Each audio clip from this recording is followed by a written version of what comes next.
કરશનભાઈ આરોપ કર્યો છે કે વિમલભાઈ શું કહેશો, આ શું વિગત છે સાથે? કાલે ગીર સોમનાથ જિલ્લા પ્રમુખ કરશનભાઈ બારડ દ્વારા મારું નામ જોગ વાત કરેલી ત્યારે હું સ્પષ્ટતા કરવા માગું છું.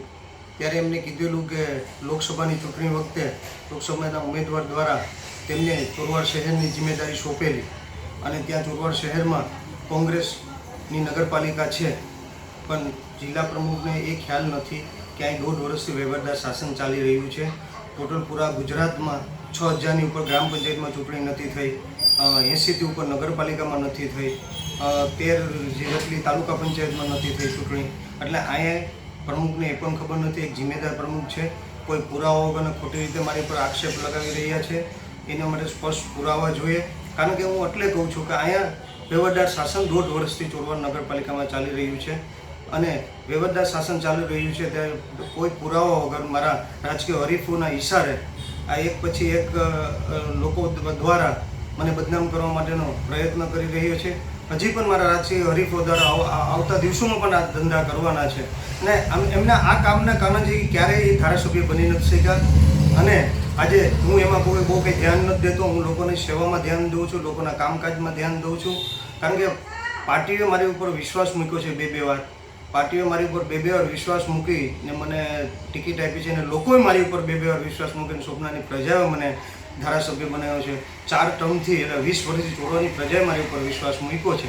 ત્યારે હું એમને ચોક્કસ રીતે કહીશ, જિલ્લા પ્રમુખને. એમને એ પણ કીધું કે એમનો વોટ અહીં આવતો નથી, છતાં પણ બધા વોટ આપે છે. ત્યારે હું એમને કહીશ કે આ હાઈકમાન્ડે આદેશ કરેલો છે, ગુજરાત પ્રદેશના નેતૃત્વએ આદેશ કરેલો છે કોંગ્રેસ પાર્ટીના, અને તમે જે વાત કરી રહ્યા છો એ કોંગ્રેસ પ્રદેશના નેતૃત્વની ઉપર અને હાઈકમાન્ડની ઉપર થઈને તમે વાત કરી રહ્યા છો. એટલે એ આ વ્યાજબી નથી. તમે હાઈકમાન્ડને કહી રહ્યા છો કે એમને શું કરવું જોઈએ.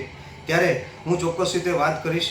જ્યારે પણ ચૂંટણી આવતી હોય ત્યારે લોકલ ઉમેદવારો હોતા હોય છે અને લોકલ ઉમેદવારો જ્યારે હોય છે ત્યારે એ લોકલ ઉમેદવારો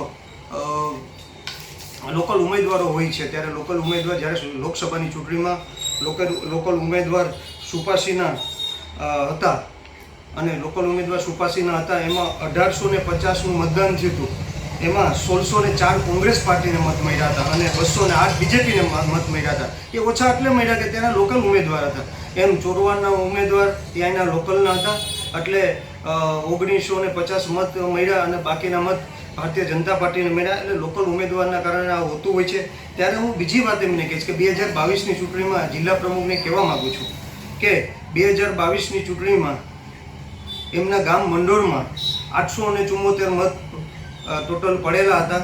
એમાં 508 મત બીજેપીને મળેલા હતા અને 70 મત આપને મળેલા હતા અને 215 મત જ કોંગ્રેસને મળેલા હતા. તો હું એમ કહી શકું કે તમે ભાજપ સાથે કામ કર્યું છે, ભાજપના ઇશારે કામ કર્યું છે. જ્યાં સુધી આપણી પાસે પુરાવા ન હોય ત્યાં સુધી આપણે કોઈ ઉપર આક્ષેપ કરી શકતા નથી અને એમ કોઈને બદનામ કરવાનો પણ પ્રયત્ન ન કરી શકાય. કારણ કે આ તમે જે રાજકીય ઇશારે જે કંઈ કરી રહ્યા છે, તમે એના રાજકીય ઇશારે મને બદનામ કરી રહ્યા છે અને એ સિવાય તો તમે મને તો બદનામ કરી રહ્યા છે, પણ કોંગ્રેસ પાર્ટીએ તમને બે વાર જિલ્લા પ્રમુખ બનાવ્યા છે.